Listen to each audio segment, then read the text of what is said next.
Welcome to Success Story, the most useful podcast in the world. I'm your host, Scott D. Clary. The Success Story podcast is part of the HubSpot Podcast Network and the Blue Wire Podcast Network. The HubSpot Podcast Network has incredible podcasts like My First Million. My First Million is hosted by Sam Parr and Sean Puri. They feature famous guests. They discuss how companies made their first million and then some. They brainstorm new business ideas based on the hottest trends and opportunities in the marketplace. Here are some of the topics they talk about. If you like any of these, you will love the show. 3 profitable business ideas that you should start in 2022. Drunk business ideas that could make you millions. Asking the founder of Grammarly how he built a $13 billion company, or SaaS companies that anybody can start. If these topics are up your alley, go check out My First Million. Listen to it wherever you listen to your podcasts. Today, my guest is Luke Lintz. He is the founder and CEO of HighKey Enterprises. He's a serial entrepreneur. He stepped out of an economics class at 16 to start his first e-commerce business. 90 days later, he sold his entire inventory at a 375% ROI. He'll walk you through exactly what he did, and he'll also walk you through some of the lessons that he learned and some of the things that didn't go so well when he first got into dropshipping and entrepreneurship.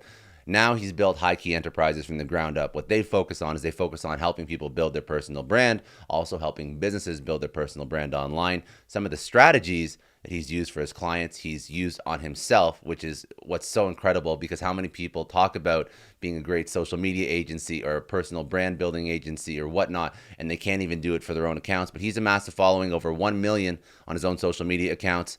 He's worked with and partnered with some of the largest celebrities in the world, including 21 Savage, Cardi B, 6ix9ine. What do we go into? Okay, so we spoke about his origin story, going into dropshipping very early on, some of the wins and the losses and the highs and the lows that he learned getting into entrepreneurship at a very, very young age. We spoke about building a digital agency from the ground up, how he differentiates HighKey, because the space in digital agency is so noisy. There's 1,000,001 digital agencies that you're competing with if you try and start one. We spoke about personal brand, how he built his personal brand, how he builds brands for businesses and for clients without spending money on ads. We spoke about the 3 key elements of personal brand. We spoke about niching down at the beginning of your business journey and the importance of niching down. We spoke about how to get press publications. We spoke about the importance of money, connections, relationships, and how that all ties in to your personal branding, press strategy. We spoke about the win-win-win formula tied to social media giveaways and some of the celebrities and influencers that he works with. We spoke about his foray into crypto, decentralized social media, or DeSo, and how he's bringing Web3 into a traditional marketing environment to create an incredible community. And then lastly, we spoke about some of the lessons that he's learned building a business, which are just great entrepreneurial lessons, but also he's done it with his 2 brothers, and that adds a whole other level of complexity. So he spoke about building the business with his brothers and some of the positives and negatives that you get when you build business with family. So let's jump right into it. This is Luke Lintz. He is the founder and CEO of HighKey Enterprises.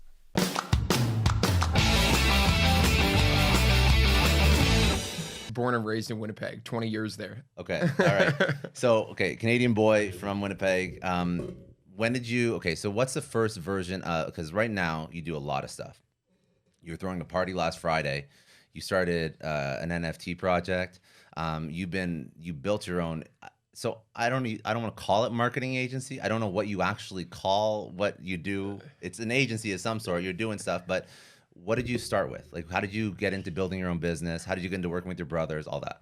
Yeah, so I was in grade 10 at high school. Okay. And I started with an e-commerce company called HighKey Technology. And so we sold wireless earbuds before any other wireless earbud company. AirPods weren't out, Samsung Galaxy Gear Icon, none of them. We basically thought of the idea of wireless earbuds because we were gym bros and we were like, damn, we hate when the cords get ripped out. 100%. And so we had that problem, and so we were finding the solution. So we found wireless earbuds on Alibaba. Only 1 pair of wireless earbuds at the time. Purchased them, did a bulk order, figured out a name, HighKey, slapped our logo on a bulk order of 100 of them, and then just started selling them through Instagram, through different types of content, marketing. We had no idea what we were doing. I was in grade 10 at high school. My brother was in his first year of university, my older brother, first year of university in business. And so we had no idea what we were doing. We were just testing different stuff. It just we got really lucky because we had a winning product just right off the bat, and we struck gold, and we made $60,000 in sales in the first first like 4 months. You had no idea what you're doing. No idea. Yeah, $60,000, and like we were doing Shopify shit. Like Shopify, straight built a Shopify store with just wireless earbuds on them, and it kind of hit, and so we were like, wow, we could run this up, and so we just kept doing more marketing, kept testing what was working. We were doing mainly like Instagram meme pages.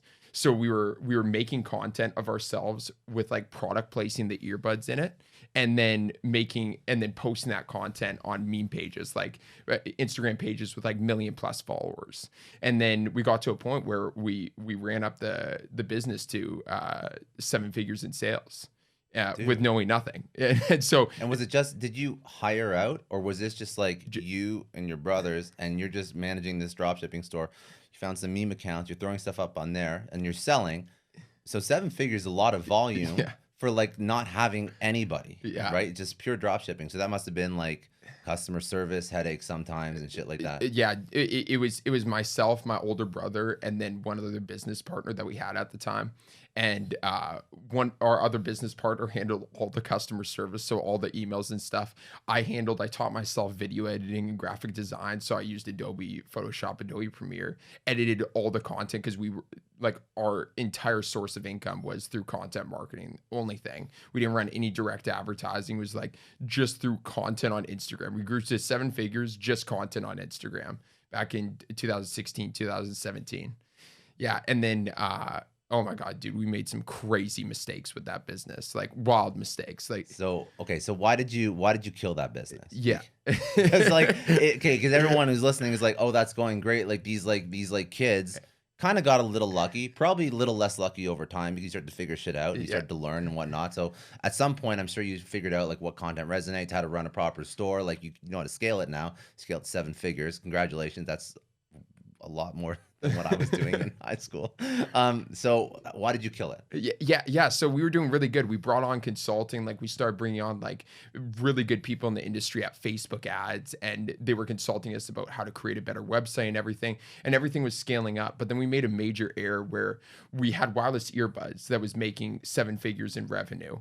Unbelievable product, and it was because it was winning, because it was before Apple AirPods, Samsung Galaxy, and everybody wanted wireless earbuds. And so we didn't really draw that correlation, because now we were hitting a time where Apple AirPods just came out, and huge buzz went around that in the entire wireless earbuds game, and brought traction away from us. So there was that component of things. And then there was also the component of things where we were always long-term thinkers. And so we were thinking of, this could be a very long-term brand, but we need to branch out just from wireless earbuds, so people don't see us as just a wireless earbuds brand. Hey, diversify. Exactly. And then so we created a few other products. We created a really cool portable speaker that was so dope. The quality was off the charts, and we paid like, it was like wholesale, us buying in bulk, $40 per You're still speaker. doing drop shipping at this point. You're getting... not doing drop shipping anymore, and we'll get into that. And then so we bulk ordered backpacks, charging backpacks that we completely designed. I fully designed them. Like I taught myself design work and how I communicate with the suppliers design. We went through 7 prototypes, and we brought it to a charging backpack, and this thing was sick. Like I loved repping it, and we have these backpacks to this day. And we basically were so involved in this backpack and so committed to it because of how much time we spent to it. We didn't do any product market research, so we didn't like test the product at all in the marketplace. How much money did you spend on these? Dude, I see where this is going, and it's like, it sounds like it was a fucking nightmare. I've explained this story so many times, and like it hurts me every single time, because like if we just had a business mentor at the time and we asked them like one simple question, it would have all been avoided. Yeah. But we didn't have anybody at the time, and so what it was is basically we were coming up on Christmas time, which was our biggest year. Biggest time of the year. We would make 60% of our entire yearly sales in Black Friday to Cyber Monday. Yeah. And so we were coming up on Christmas time, and we were like, listen, we need to make sure we have enough inventory so that we don't sell out. And so it was our greedy mind talking, being like, we don't want to sell out so we can maximize our sales. When in reality, looking back, we should have just sold out, and it would have been sick. It would have created more demand. And so I was doing calculations, like kind of like out of nowhere, like a thin air, because I had no business like knowledge in terms of like doing like research, estimating how much we would need in terms of like at that specific time. And so we bought 2,000 backpacks because like that was the minimum order quantity they gave us because it was like a prototype, and we took a loan for it because our cash flow wasn't there at the level, time. yeah. And so we took a loan from our dad actually. And dude, it was really bad. It was really bad. We went into Christmas time, sold only 100 backpacks, which was like still pretty good. Like 100 backpacks being It would have sold. been good if you didn't have 2,000. Yeah, it would have been good Yeah. if we didn't have 2,000. And then it just kept downward spiraling into more errors. Basically, we bought the 2,000 backpacks. We didn't account for freight in shipping, which is the shipping from China. Bulk inventory of 2,000 to the US turned out to be like $50,000 of shipping costs. Didn't account for freight out shipping, which is shipping from the US to each individual customer, which was like $20 per backpack. Yeah. We lost hundreds of thousands of dollars on that one backpack mistake. And yeah. But most people, okay, so yes, so that that sucks. I think that, yeah, of course, a business mentor or somebody who would have sort of pointed you in the right direction. Like there's like 20 red flags that even if you were just telling me this story before you did it, I'd be like, well, check this, and check that. But okay, so that's fine. But you still, now you're in the hole, but you still had a winning formula. So it's not like the first iteration of your e-com store didn't work. Like it was working. So why didn't you go back to that model? Like how did you deal with this $100,000+ in debt? Yeah, so it's amazing that you brought that up because it was the aspect of us having a winning model. And so basically after us being in debt and looking like basically like outside and being like, how do we get out of the hole here? What it was is that we weren't necessarily good at drop shipping. We weren't necessarily good at like selling products, but what we knew we were for sure good at is bringing in revenue and building a brand, because like that's how all of our sales came in, was through content marketing, building a brand on Instagram, building a brand on social media, and then marketing. And so what we decided was it was during the summer of 2018 where we were like, let's turn this into a marketing agency. Okay. And build a marketing agency, start selling services to other product-based businesses and brands. And so we were thinking about that. And then the only other thing was like, how do we get customers for that? That makes sense. Okay, so I want to just, before you go into that, because that's sort of like the first version of what you were doing pre-NFTs, correct? Exactly. Okay. Yeah. So just a point. Any lessons from taking money from your parents? Because I'm just curious what the dynamic was at that point in your family. Dude, never, ever take money from your parents. Like That was stressful. Oh, dude, we were living with our dad at the time.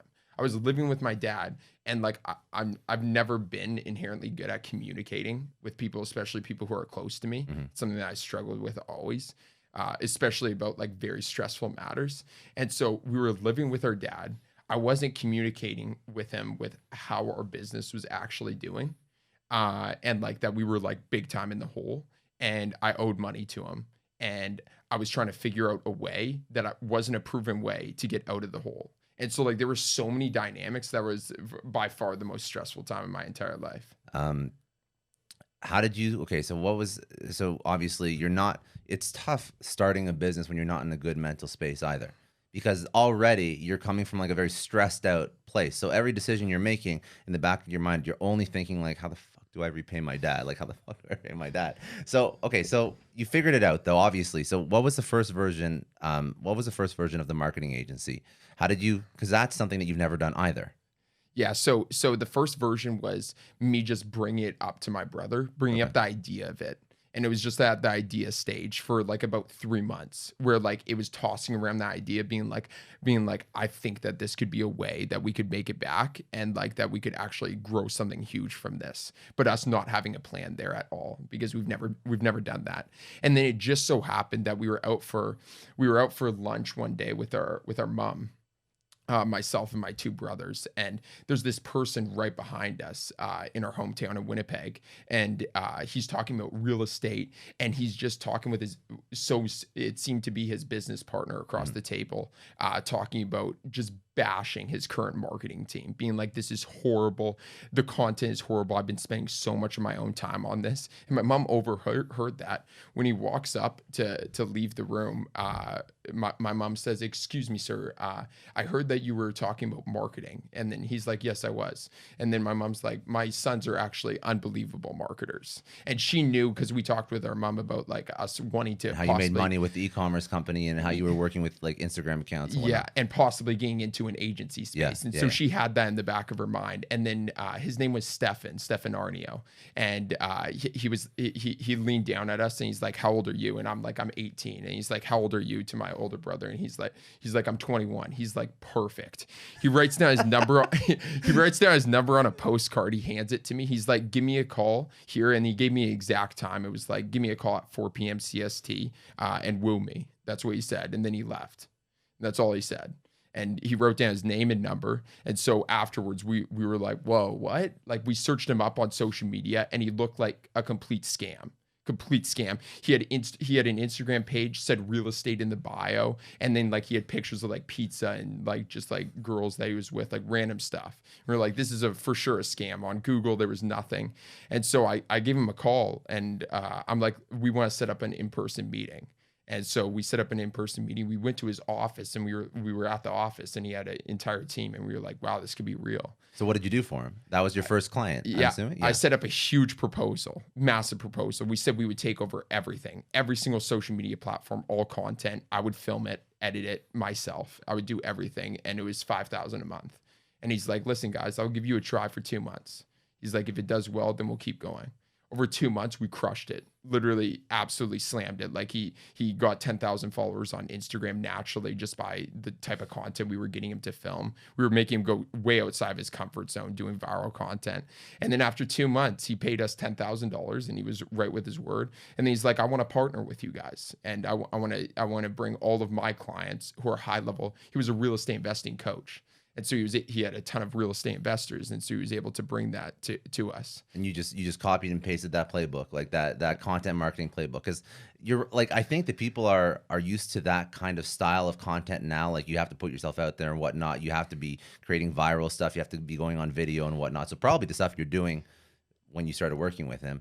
But a lot of agencies were not forward thinking in their marketing, and they kind of just sucked, especially people in the real estate industry, super legacy. So you were sort of modernizing them and bringing them up to speed with how like marketing should be and how now businesses try and act on social. Exactly. Like there's so much content going out on a 100%. Daily basis, like every single second, the amount of content that's going on. So you really have to do some creative stuff to like set yourself apart. Okay. So you started building that agency out. Was that HighKey? Was that so we had HighKey Technology, which was the e-commerce company, and then we were like, let's just keep rolling with the HighKey brand. So we separated into HighKey Agency, which was specifically social media management for clients. Okay, cool. And so we partnered with Stefan Arnio on that, and we partnered up, and then he sent us like a few clients right off the bat, and then things just started rolling after that.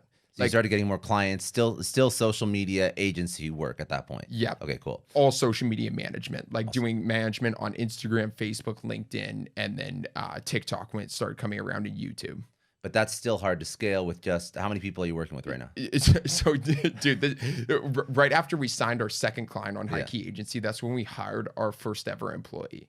And so, he was a good employee that hired, and he came into the business and treated it like it was his own for a while. And just a question on that, like when you started doing this, what was the strategy that you actually used for social back then? Is it still applicable now, or has shit changed? Yeah, stuff's definitely changed, but like the main stuff is just like capturing the attention of a user. So like it never really changes inherently. It just like changes platforms, and then different platforms are used for different things, and then that'll always keep changing. And so like there's things with every single platform, like YouTube, like you have about like 5 to 10 seconds to hook the audience. Your thumbnail needs to be absolutely amazing, eye-catching, needs to relate to the content. The title, it's very SEO based, and so the title and the description needs to be good for like SEO optimization for people to search it. Instagram is like very fast paced. IG Reels are unreal. It's still picture based, so it's still like still got to hook people in and whatnot, Yeah. and get people. Well, it's also because like I've noticed it, and you probably know this because you're in social, but and we were talking outside about like my content strategy, and then I'm sitting down with you, I'm like, fuck, this guy knows. I'm just telling him my content strategy. It's like, yeah, okay, all right, let's move on. Like I already know this shit. But no, for all the new features that like platforms launch, like they give massive organic reach too. Yeah. So you can nail, like we were talking, and I was like, oh, I got to figure out like YouTube Shorts and Snapchat Spotlights and Reels, and because they give massive organic reach, which is half the reason why it's so damn hard to grow on Instagram now, because your organic reach when you're starting a brand new account is like nothing. Big time. Yeah. So, Yeah. And that's why I wish I went a bit harder on TikTok when it was like really popping, and it's still popping right now, but it's like steadily decreasing like it is with everything as more content gets published on the platform. Creators come onto it. Yeah. Exactly. Yeah. But like those types of things are unbelievable to capitalize on, and that's like how we started our first business with the e-commerce space. Is we capitalized on Instagram because the natural engagement was unreal. We had 10,000. I was just showing my buddies the other night. It's like we scrolled all the way down the @HighKey Co Instagram feed, and we had like 10 to like 20,000 Instagram followers at the time, getting like 2 million view videos on our Instagram account, exactly like TikTok is now.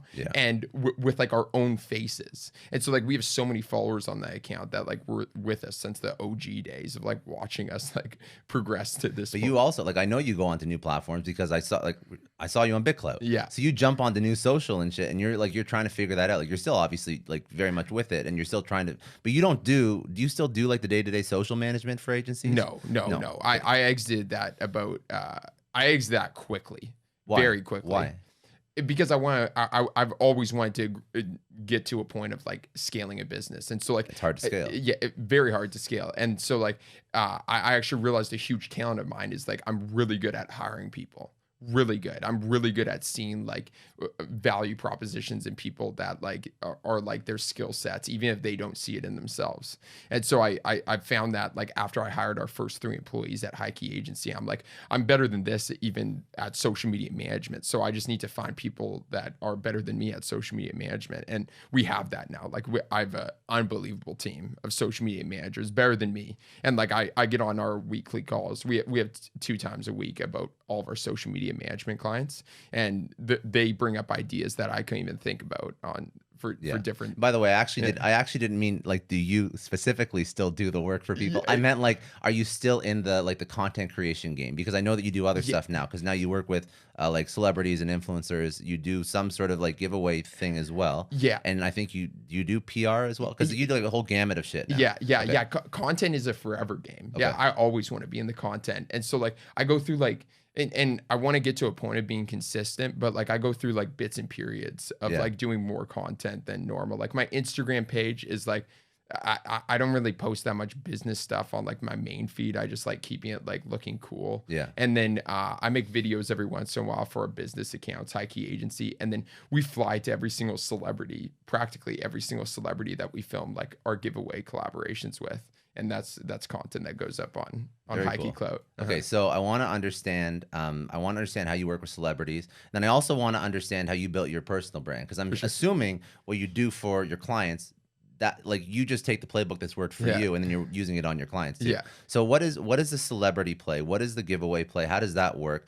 Why do you go into that? Because that's something that I've seen some people do, but I don't quite understand it from like a marketing perspective.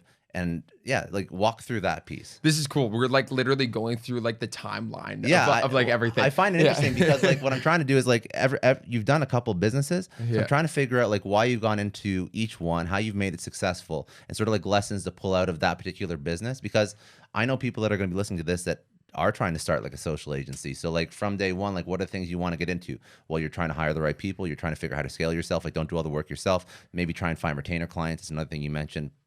As opposed to people that just go into like freelancing work and they just literally want to start a business, but they just started another job, right? Yeah. So that's why I like pulling out the different stages, because you've done so many different things, and then we'll eventually get to NFTs and all that shit. So the biggest thing of starting up an agency for me is, and I think for everybody who's starting up an agency, is having an all-star client. So having a client that you can show all other potential clients. And so what we did is the person we partnered up with, Stefanario, we used him as our all-star client. So we over-delivered so much on his services. Like, even though he was a partner, he was still paying for services for his personal, but he was paying like $7,000 a month for us handling everything, which is like really, really cheap when you get into like where if he had in-house people, he would need minimum like 3 in-house people to handle all of his stuff, like content on every single social media platform, scripting, management, all of that, outreach, all of that. And so we just way over delivered on his stuff. And every client who we got on the phone with, which was mainly in the real estate space, is we would send them his profile and we'd be like, do you want your page to look like this? And it was always like, yes. Yeah. And then the only other thing rebuttal was like price. Yeah. And then I just had to convey the value and the price to them. Okay. And so that was the main thing, is setting up the all-star client. But then we got to a stage where we were growing him so much, and our personals were at like 1,000 followers, no content on it.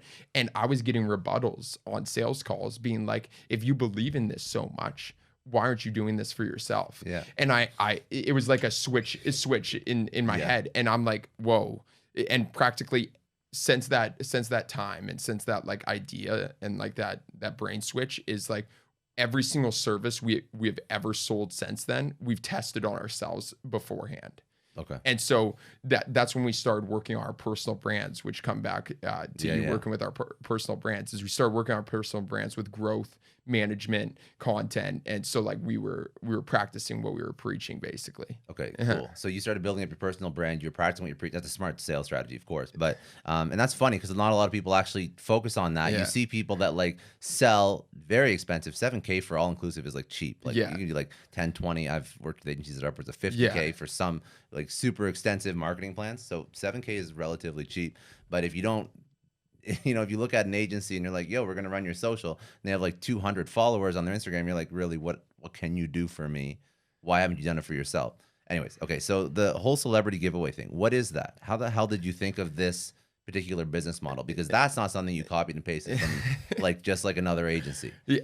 So after we ran the agency for a bit, it was self-sustaining, really good. We hired out teams. We had about 6 employees, 6 employees at the time, about 10 contractors that were pretty much full-time working on like all of our clients. We were bringing in all on monthly retainers, the clients. And so we were bringing in revenue, and we didn't have to worry about money anymore practically. We still had the loan that we had to pay off, which was still a burden, but like we knew we were on the track to finally getting there, and stuff started being in that upward spiral instead of the downward spiral. And we got connected with other people in the industry that we've been connected with like all the way through, even the e-commerce days of when we were selling like products. And these one guys were doing these giveaways. They were doing very, very small giveaways, like 10,000 follower giveaways, 5,000 follower giveaways with people like Supreme Patty, like really, really like mid-level influencers. And we were like, interesting, because a lot of our clients are having the problem that Instagram engagement levels are inherently going down. Yeah. Natural following is going down, even though that they still have to be putting out content. And so like a constant concern of them, and they were like, we had a few clients that were like, we're leaving unless you guys can get us followers. Because you were so good at it, it almost like bit you in the ass, because then as Instagram, and there's more creators on Instagram, reach is going down. So even though you're operating at the same level, people are like, I'm not getting the results that I saw a year and a half ago. So like, figure it out. Yeah. And it's really hard if you're doing a service-based business to be charging people the same price with them getting like slightly less results. Like they're trying to like constantly scale, and it's hard to scale against like a decreasing platform. Yeah. And so that's what we were handling with Instagram. And so that's when we found out about giveaways, where like it was practically the only way to grow scalable growth on Instagram. Significant growth within Instagram's terms of service. People obviously know you can go on panels on Google and like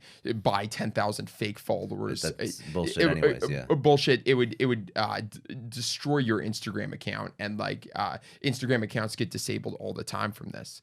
But these loop giveaways, they're like called like loop giveaways. Basically, a celebrity or influencer promotes a giveaway. They say, guys, I'm giving out like cash, or I'm giving out this car. And they actually give away those prizes. And then they say, all you have to do to enter is go over to this Instagram account and follow everybody that they're following. And so they go over to a host account, which like when we first started, like in the giveaway space, there were no host account. Like people had no brand associated with it. And it was like miscellaneous pages, like just being like a random giveaway 111, like go into this and follow everybody that they follow. And it looked sketchy. But it got the job done, and it got 10,000 followers for our clients, and they were more than happy. They stayed with us, and then they started paying for the giveaways. And what we realized is we could start reselling these people who are already running these giveaways. We could resell spots for them and like create a whole new revenue stream other than just the social media management that we're doing. And so we started reselling giveaways, and like they were going like very fast.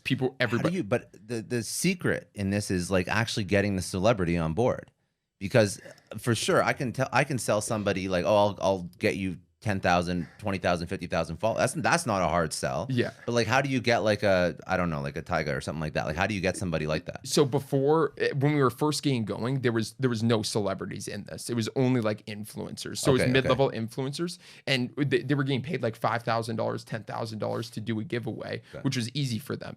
The pitch was, hey, do you want $5,000 to $10,000 for one Instagram post that you leave up for 7 days, and you're giving away stuff to your audience? And they're like, it's a no-brainer, yes. And so like that was an easy pitch for mid-level influencers. But then once we started selling like 20 sponsorship spots a giveaway, and we were like, yo, we could run these giveaways ourselves and do exactly what we do best, which is brand these giveaways. And so we started up an Instagram channel called @HighKeyClout, which was our giveaway channel. We pegged that as our giveaway channel. And we called it HighKey Clout because HighKey, our main name, and then Clout because people were able to get clout in the easiest way possible by sponsoring our giveaways. And so we ran our first giveaway, and we were like, let's do this like out of the water. Let's run this like crazy. And we put together 10 influencers, where it was never like really done before. There was like a couple of really big giveaways before, but we put together 10 influencers, and we ran a massive giveaway. They gave away like $20,000, and it was huge. Like Bad Baby was a part of it, and we just got connected them through our past connections. And we paid a ton of money, but we also made a ton of money. We paid out like $150,000 to all the like mid-tier influencers, and then made about $100,000 profit from like the giveaway sponsorships. That's not bad. And then that's how that's how somebody can actually grow, because then you get like massive influxes of real people, because you're getting exposure across somebody's 5 million, 10 million person audience. Yeah, exactly. Okay, cool. Yeah. And so after we did that first giveaway, we had a fair amount of capital from that and our agency, and we were able to start making some huge pitches. So we made pitches to everybody we possibly could. We started doing outreach campaigns to managers that we were connected with, and it just was an upwards snowball. Like we did giveaways with Kevin Hart, Snoop Dogg, DaBaby, Little Baby, Bella Thorne, and it's an unbelievable business model because everybody wins in it, and we also gain these connections with these A-list celebrities. I just want to take a second and thank the sponsor of today's episode, HubSpot. Now, as a leader, you're always on the lookout for more ways to arm yourself with knowledge. The books, the seminars, and most importantly, the podcasts that help you make the best possible decision for you, your company, your customers. Because when you know more, you can apply more, and you can grow.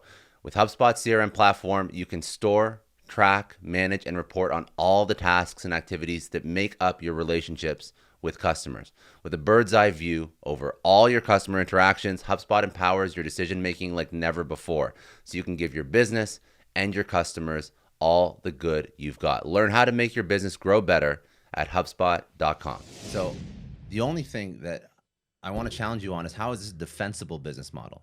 So how do you differentiate versus someone else who just listens to this and is like, I want to go into this now? Yeah. So the competitive edge that we had is the brand. Okay. And so our Instagram account, and it's what we do best. Takes back to why you're building a personal brand, why it's so important. Exactly. Okay. And so the Instagram page that we have at HighKey Cloud, it's verified on Instagram. So every single person who's entering the giveaway is able to go to that hosted page, show that we're legitimate. Also, we have over 1 million followers. You can scroll back all the way to 2018, showing our first giveaway campaign. Yeah. We've given away over $1.5 million just on that one Instagram page. $1.5 million like verified, given away in cash, prizes like PS5s and iMacs, and then also cars.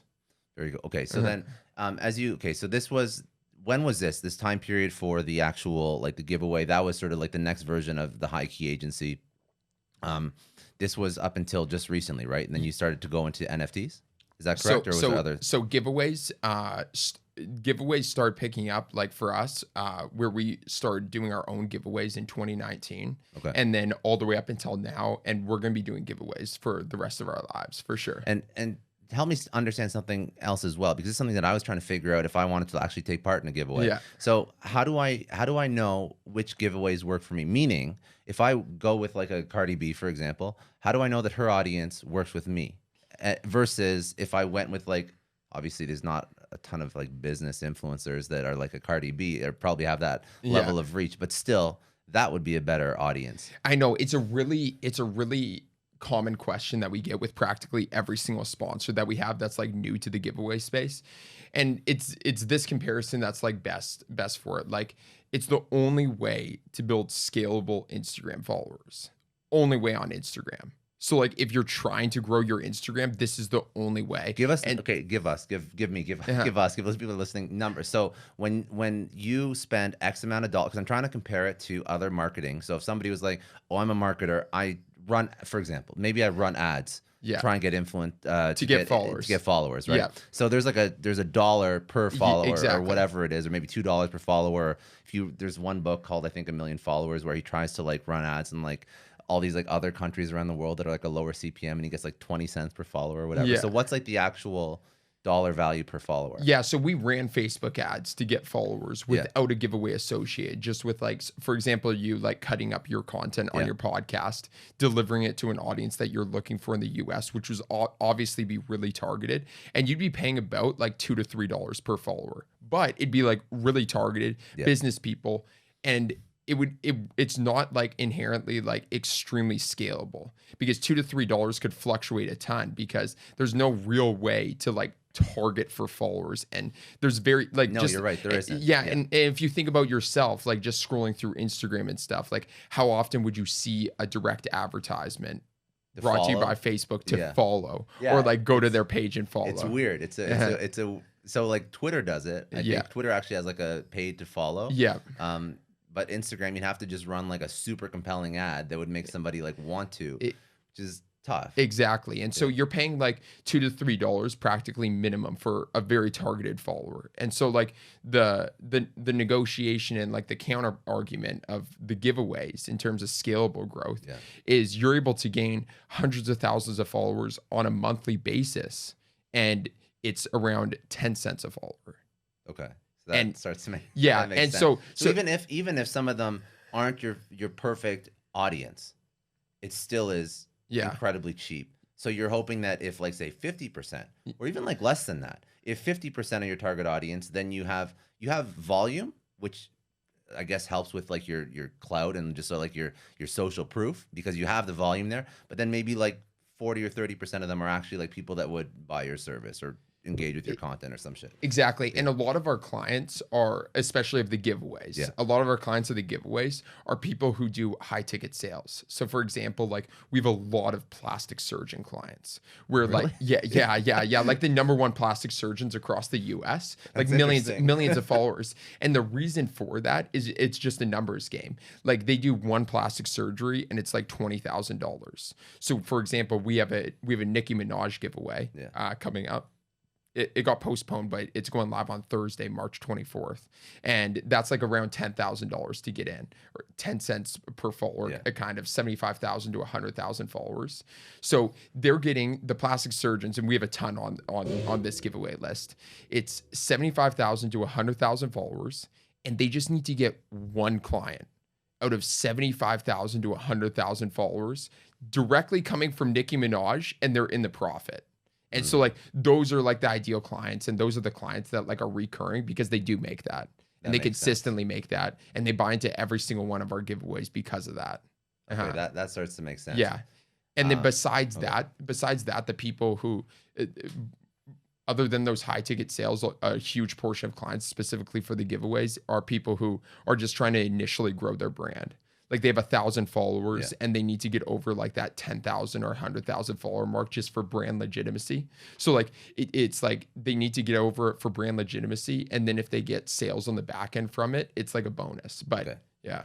No, that's smart. It's an interesting strategy. Because I'm wrestling with the concept of doing it myself, and I'm trying to figure out, because I'm at like 840,000 or something, but I don't have a high ticket offer. So for me, it's like, when does this start actually like being like positive ROI for me? And I have to figure that. I don't know. And how did you get up to 800? It was just an insane amount of content. Yeah. So I'm like 3 to 4 pieces per day. I ran ads, but they were very expensive, so I stopped. So it was just, I turned myself into a content marketing machine, and that was pretty much it.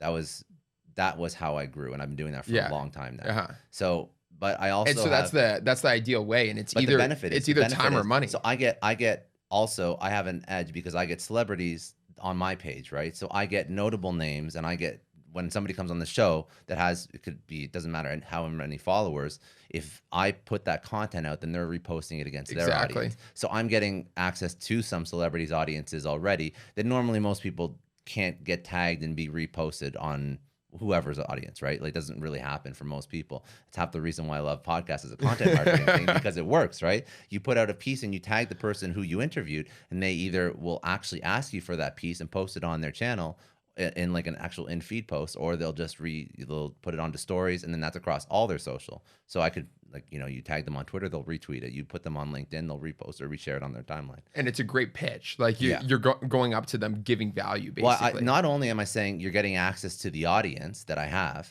I'm also saying that I'm going to basically be like an outsourced content marketing team for you with all the stuff we put together. So I'm going to get, like, out of this, probably like 30 different clips. So sick. Yeah, exactly. So my editor's going to like edit it all out. We're going to timestamp all the different questions that I asked. And each one of those is going to be like, it's either like 45-second to like 2-minute clip. Yeah. And that's going to be like 30 pieces of content that person can use on their website. They can use on your Instagram. You can use it forever. It doesn't matter. I don't even care if I'm in it. Usually they include me in it. But like at the end of the day, like, if I keep doing that as a service, it's zero extra effort to me because I'm already doing it for my own channel. Yeah. But also it's going to get me exposure to their audience. But I mean, that's like very different than what most people have access to. Most people don't have that access unless you start a podcast, and you do have incredible people that come on the show.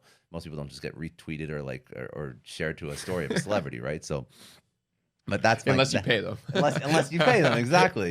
But that was like my marketing mind at work when I'm like, how do I grow my own personal brand? It's like, I need people who are like super impressive to talk about me, and this is how I'm doing it. It's so dope. Yeah, 100%. But the strategy makes a lot of sense, and the cost per follower is like incredibly cheap. Yeah, it's super cheap. It doesn't get any cheaper. So when I ran ads for followers, I would run ads like anywhere like outside of North America. In North America, so most expensive market on ads like US, it's like $2 to $3 a follower.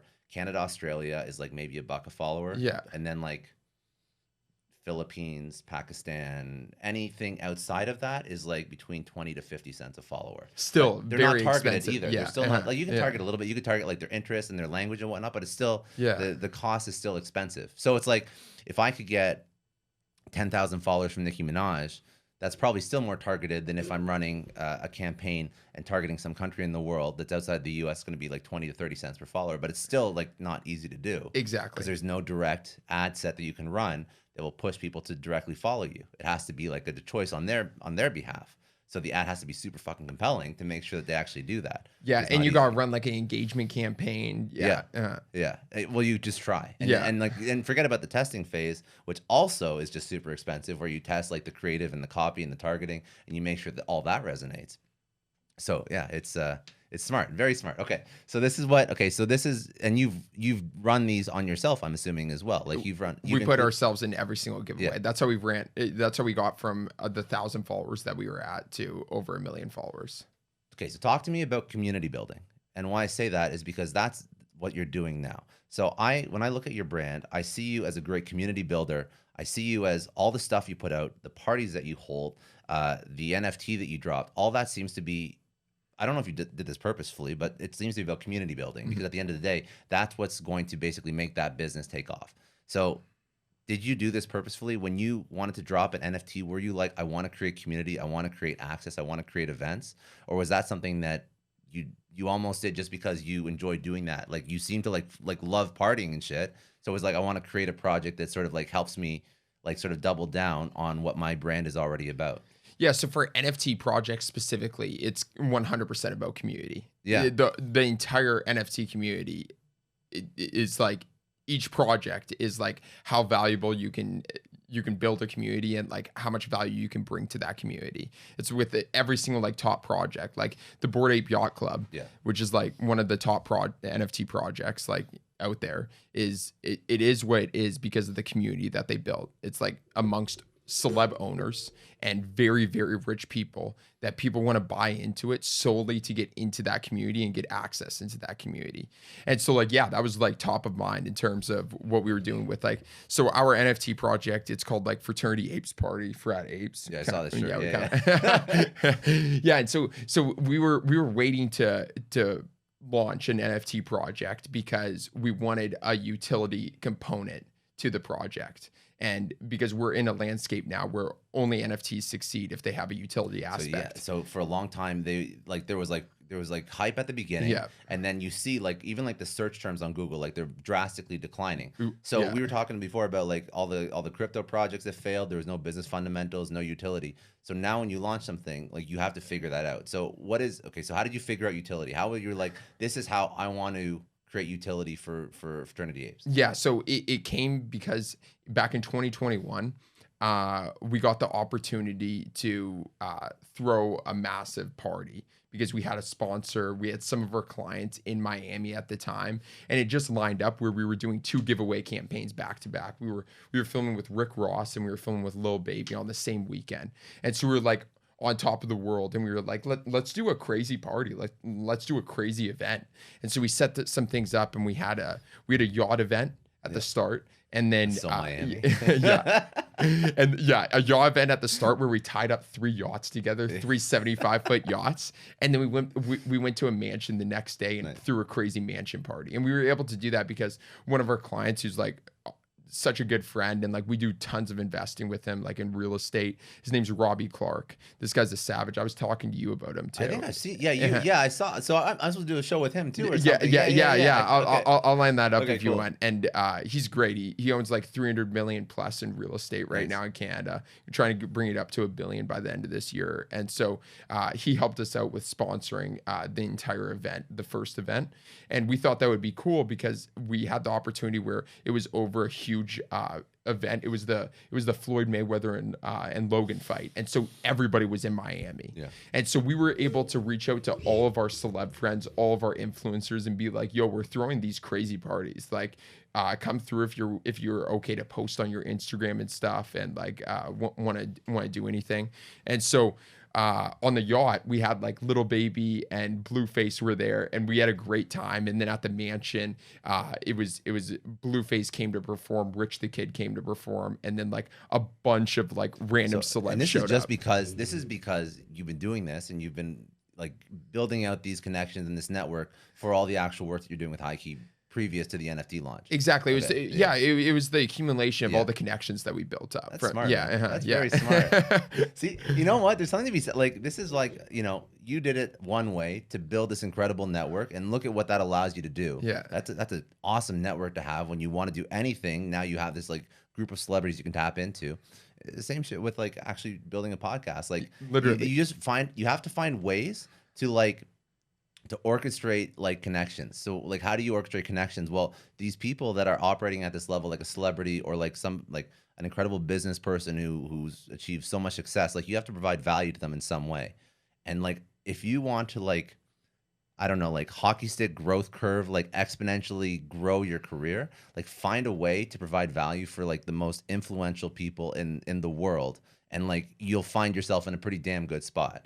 But it's like, I think that you have to think like that when you're trying to build a brand, start a side hustle? Like, how do you not just cater to like the average client, but how do you cater to the people that are the most successful at what they're doing? Because there's more than just closing a client. You want a client with a network, with relationships, like with things that can provide like ancillary value outside of just like the retainer or the dollars that they're paying you. 100%. Yeah, there's been clients that like over the years I've done so much free work without taking a single dollar, because I know that just building the relationship and having that relationship there, like with them referring over clients or like just talking about us to like a high level group of people, and then like the business that brings in the long term is unbelievable. Yeah, like in reality, like the time that we've been in the business space has been very, very small compared to our entire time horizon. And so like if I can already see a justification of like building relationships and like what that does in terms of like revenue and bringing in like natural business and bringing in business like from friends and stuff, it's the way to win in the long term. 100%. Okay, so so NFT project, understand utility. So what is the utility that comes from Fraternity Apes? Yeah. And also why did you go into NFTs? So why do you believe in Web3, NFTs, crypto, all that? Yeah, so with the NFT spaces, we were heavily in the crypto space already. So like when we got into NFTs, we had about 90% of our net worth in crypto. Really? Yeah. You don't fucking diversify. Like you're all in. Holy shit. Yeah, dude. I have net worth in crypto, but not 90%. We're so young that like I always your risk is like. Yeah, like I've thought about everything. Like when we first started up our business in when I was like 18, and like all my friends were going to college out of high school, and like I already had the business. I'm like, damn, like I could fail miserably, like absolutely miserably till 25. And as long as I had a ton of knowledge, like real world applicable knowledge from it, by just like grinding and like learning about it, I could fail miserably, go bankrupt. 25, I would be more set than the people who went to college for business. 100% agree with that. So we could have a whole conversation about why traditional schooling is not setting people up for where they need to be. Yeah. And so that was my mindset of that, where like I could just miserably fail. And so like that was the same mindset with like, I'm going all in and risking everything if I see a huge opportunity, because I still have that time horizon. Like I'm 22 right now, and so I could still miserably fail for miserably fail for like 4 years. And like we're at a point with our business where it's like it's not possible to fail. Like we have things set up where we have so many streams of income that are coming in. So it's set where like even with our investments, like with crypto could go as zero, which like is impossible, but like crypto could go as zero theoretically, and we would still be good with like our revenue and stuff. So that's how I see it. And even when you went into crypto, like I found you on BitClout. Like you were figuring out like the intersection of like crypto plus social. You're putting out like a ton of like memes on crypto as well. Like, and it was just like you just like dive into new stuff like really effectively. I think that's probably always been, I don't even know if you're like aware of this, but I think that's how you've always succeeded. You just dive headfirst into shit without like second guessing it. I wasn't even and like not even stressing about it. Like you just like, who starts like mastering BitClout through like crypto memes, and you built out like a huge brand there. Like it's just jumping into stuff before you're ready, before there's a playbook for it. That's literally been everything you've done. Yeah. Yeah, and for anybody who's listening who doesn't know about BitClout, it was previously BitClout, which was like back in March 2021. And then it switched to DSO because they went through a rebrand because they had a ton of like really bad stuff that came out right at the forefront of it. Yeah. But now it stands for Decentralized Social Media, which is way better. It's literally on Coinbase now, DSO. Money sign DSO. Yeah. And then they did that because people conceptualized BitClout as just a one application like Instagram, where it was like competing with like Twitter. So it was like the decentralized version of Twitter, and it was competing with it. But they switched it to DSO because it's a layer 1 blockchain that decentralized social media platforms can build on top. And you're going to build applications on that. Okay. Exactly. And there's already tons of applications built on it. It's nowhere near where we believe that's going to be. And like we know the people who created it, who founded it, and we're heavy believers just in the aspect of decentralized social media so much. Like we've been headfirst in social media for the past 7 years. And we think that decentralized social media is the next step, even though it might not be here yet. Like we know that that's 100% the next step. giving people ownership back in their content, giving people ownership of the platform, giving people control of like no advertisements being on the platform, like so many different aspects of like being able to invest into people's the craziest thing in our mind is being able to invest into profiles. Yeah. So it's like brings a gambling component, it brings a component of like long-term value, like being like, for example, like you being on like a platform that's on DSO, and I'm just on this podcast. I'm like, damn, like I really believe in this podcast. And like, this is like fast forward to the future when DSO is like the main thing. Yeah. And I'm like, wow, I really believe in this. I'm going to put money into your social, this podcast, your social profile. Yeah. And because I believe in it, and passive income being made just by you delivering. Well, that's the thing about like with NFTs, with DSO, and even like the first version of BitCloud is about like, how do you unlock all these opportunities for creators? How do you unlock? Because for the longest time, creators were getting screwed by social because social was making so much money off of the eyeballs that were looking at these creators. And like, yeah, maybe YouTube pays them a little bit, but outside of that, creators really get screwed. So this is like, you give creators the opportunity to not only do incredible work, but now actually get paid for it. Exactly. And people can actually put their dollars where they want to put their dollars versus putting, their dollars towards like, Google or Facebook or whatever it is, right? So very cool. Okay, so that's why you're doubling down on NFTs. You started your own project. So talk to me about Fraternity Apes. What is it? What are you trying to do with it? What are you trying to accomplish? What's the community you're trying to build? For sure. Yeah. So we started Fraternity Apes, like building it out in 2021. So we were already heavily invested in the crypto space, already doubled down on like DSO, which is decentralized social media. And we were like, now it's time to launch our own NFT project, especially during this time. We've also done marketing for other NFT projects. And so like we showed our capabilities of what we could do with like building communities, building a Twitter audience, building a Discord audience, building these massive projects that like a majority of them sold out, and some did well, some didn't. And so that's what we had like as like our backbone. And then we were thinking about like different utility aspects that we had, and it was just like all the value propositions that we had. So basically we could give people access to celebrity events that we had in the future, because like we throw them at massive mansions, and so there's more than enough room, and everybody wants to meet a celebrity and talk with a celebrity at mansion. And so we give access to celebrity parties. That's one thing. We thought about hosting Zoom meetings and masterminds and Discord AMAs, basically like huge meetings with like holders where we could express like different things about how to grow a business, all the mistakes that we made, and then do interactive AMAs, which are like Ask Me Anythings, where people could ask about like their problems and anything that they're struggling with in business. Just like how we made the backpack mistake, who knows, one of our holders could be coming onto one of those stages and asking me about a specific situation. I say one thing that changes their entire trajectory. And so that's another thing, offering consulting and then building an extremely strong community, and like all the things that are going to come from it in the future. Like they get access, so all of our holders get access to our entire brand. And so like whenever we partner up with a new celebrity, like we're partnering up with Nicki Minaj, that's going live in a couple of days, partnering up with Cardi B next month. That's in direct association, because we're HighKey's the backbone of Fraternity Apes. Is it hard to like, now that NFTs, so there was like kind of like a hype around NFTs. You had like stuff like people selling stuff for like X millions of dollars, like it's just insane.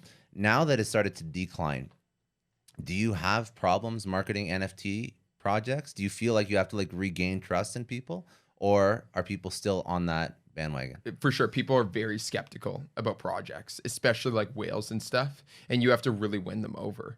And they usually don't see it, don't believe it until they see it, type of thing.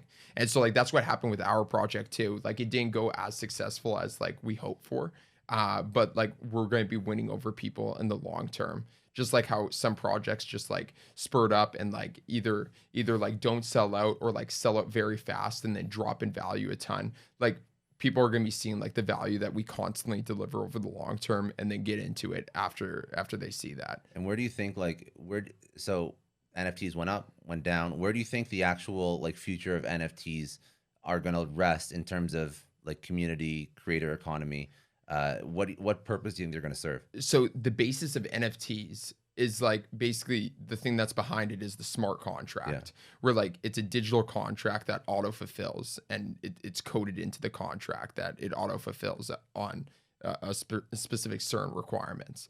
And so I think that smart contracts are going to be everywhere in the future. And it might be Ethereum, it might be a different blockchain. Ethereum has a ton of kinks that they need to figure out to be able to lower gas fees and all of that. But I think that smart contracts will be everywhere and used amongst all things. Like the most major thing and industry that'll break through is into real estate.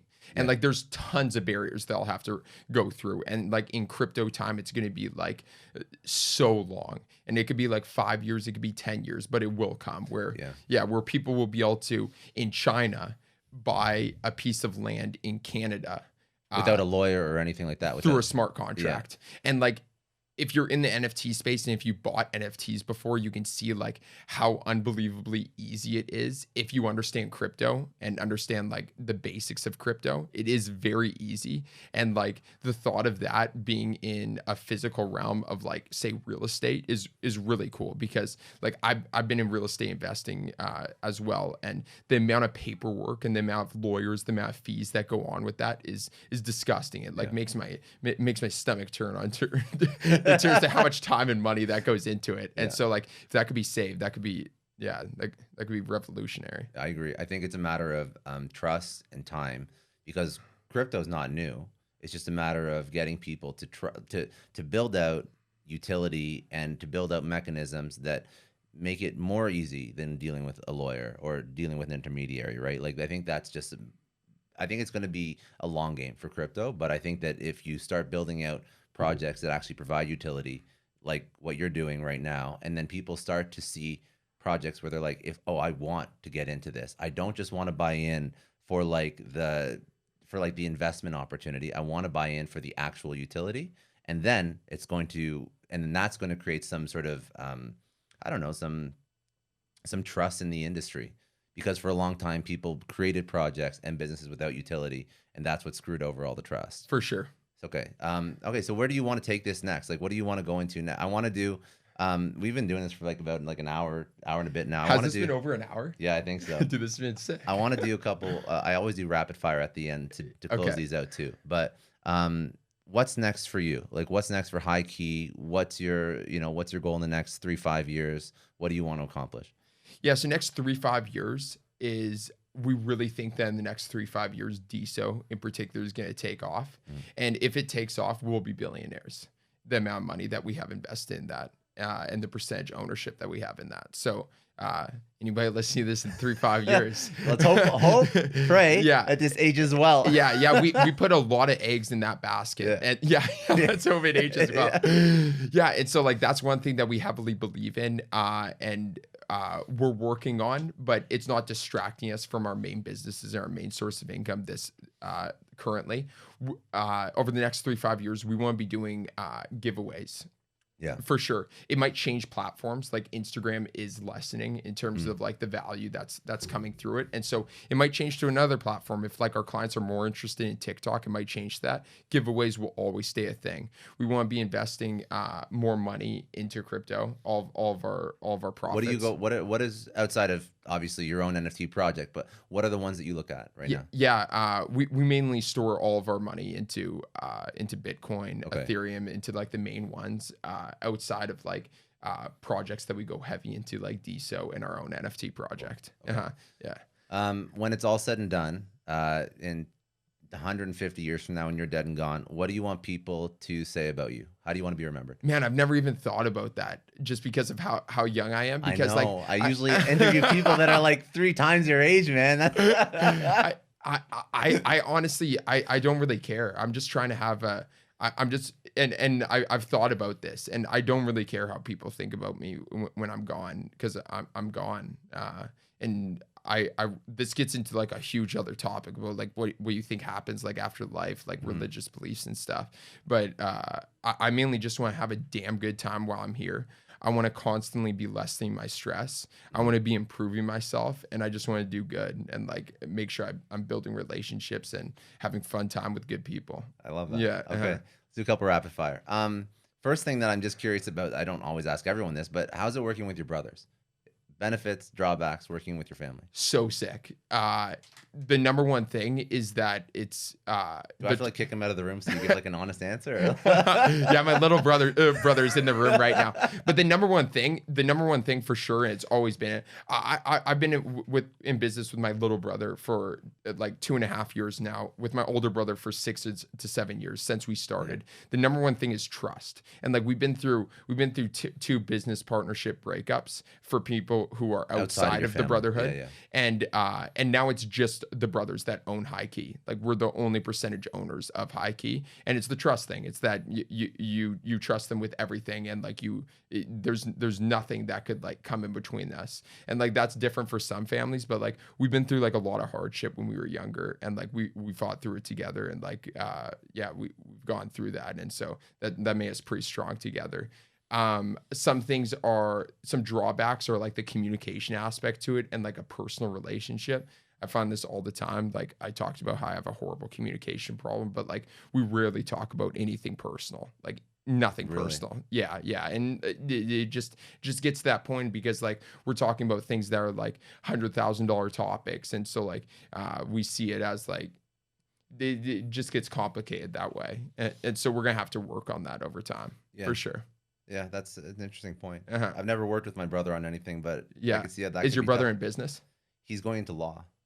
So he's younger than me. So he's 25. So eventually he will be. Yeah. So I'm waiting for him to write out law school, then I'll hire him for something. I'm as a lawyer. In-house lawyer. Exactly. 100%. If your own family can't represent you, what are they good for, right? Okay. So any regrets or biggest failures that you've had in your career? Dude, not a single regret, and that's like the number one thing that I'm pushing for, like in every single goal that I set.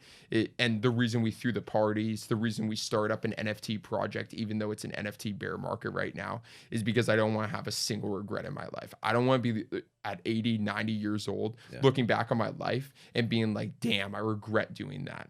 And like, I knew I would have regretted not launching our own NFT project if we did that. And tons of other things. I know I would regret not going all in on DSO, no matter how it plays out. I'm fine with losing that money. You have convictions on that. You have incredible convictions on how it's going to play out. Yeah. Which is, I think, you know what though? Like you have to have that. To be successful. Yeah. You're doing it in a very new industry, but anybody who's had success in anything, they always go like triple down on ideas that everybody else thinks is a little bit crazy. Yeah.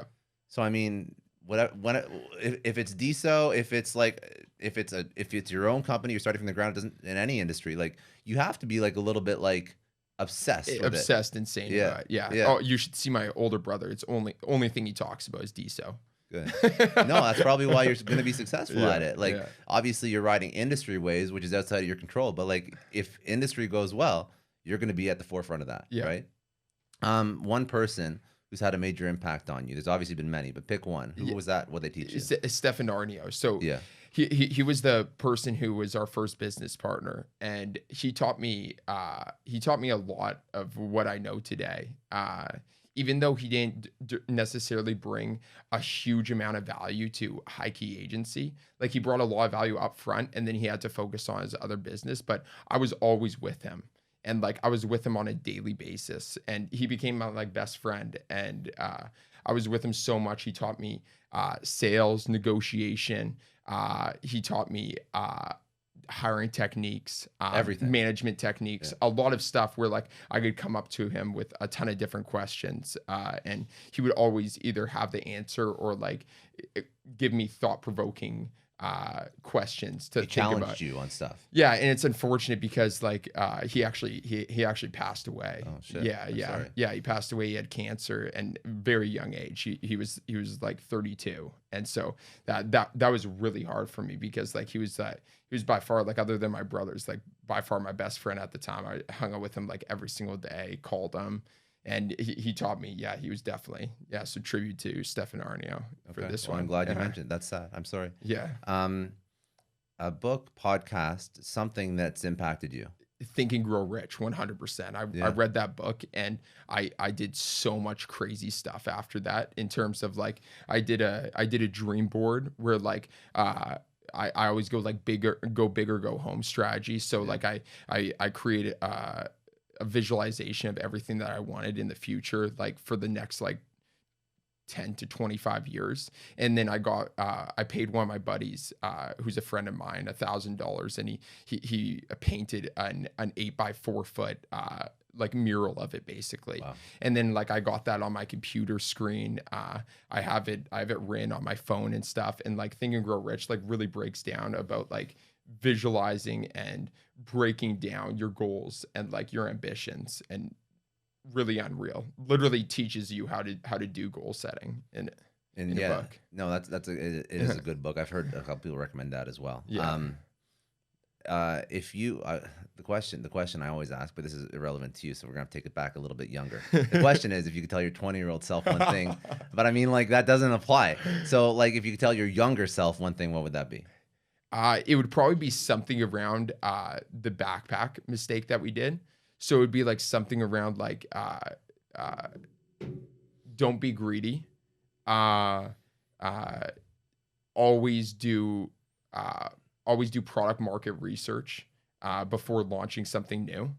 I'd say those two things. Yeah, those are good lessons. But like I say that as lessons, but like, and this is why I don't regret anything, is because like if that backpack mistake never happened, we would potentially still been selling products up 100%. Until this day. And everything so like, happens for a reason, yeah. Right? And so that was the sole reason, that backpack mistake and us going in debt was the sole reason why I had the luxury of no other opportunities, no other options, but besides do anything possible to get that money back, which ended up us going into an agency, which became like very successful and like thankfully like able to come out of the dirt, stop doing the e-commerce. So yeah, that's why I don't live like lessons learned, but ultimately everything also happens for a reason. Exactly. And like the key takeaway is that, you know, if something screws up, like it's only really a screw up if you don't learn from it. Yeah. Right. And obviously you did, and you improved, and you're good. Yeah. And then last question, what does success mean to you? Ooh, that's a good question. Success, I don't think that I'm successful right now. And I think success means to me is because success is like a couple of different things for me. It's getting to a level of where you never think about money anymore. And so like the level where you swipe your credit card at anything and you literally do not think about it. And so like that's with anything that you buy, any dinner that you go to, no matter how bougie it is, and swiping the card and not even thinking about it. So that's one level. And then there's the happiness level, which I do think I'm successful in, because like I'm an all around happy person. I've always been like very happy. Even when we were in the dirt, I was happy. And so that's one aspect, happiness, the money, and then also no stress. And so like that's one thing that I'm constantly working on, because I definitely have stress, and everybody has a certain level of stress. You're a high performer though. So how do you get rid of stress? That's almost impossible. Yeah, but like it's true. It's impossible to get rid of completely of stress. And like you probably have tons of stress too. Yeah. Because you want to, because like even if say you had like literally unlimited money, and say you had like all the happiness in the world, I think that's a tough thing to get rid of, because that's more of a, am I trying to always push myself to be better? And if you do believe you can always be better, which most high performing people do believe, I don't know how you wouldn't have any stress. You can almost just like learn to accept that you are on a journey versus like trying to ever hit like the end result. And that's exactly what I was going to get into, is that it's not about taking away the stress. It's about getting better at handling the stress. And like I've heard tons of people talk about this, like tons of very, very high level people, about like the stress never goes away. The stress constantly keeps increasing. It's just how about you handle it, how well you handle it. Yeah. And so like that's the aspect of it, about being able to handle the stress of like higher level problems, and then like constantly getting to that. Very smart. Okay. And then most importantly, where do people connect with you? What, all the social, website, all that shit? Yeah. Anybody can connect with me through Instagram, mainly at Luke Lintz, LukeLintz. Check us out on DSO. Check out DSO. I would do some research on that. Check out our NFT project, Fraternity Apes Party. I guess those links will probably be in the those bio. would be- Yeah. You got. I'll do anything you want to link. We'll do fraternity apes. We'll do all the social in the show notes. So we're good. Cool. I appreciate you having me on, man.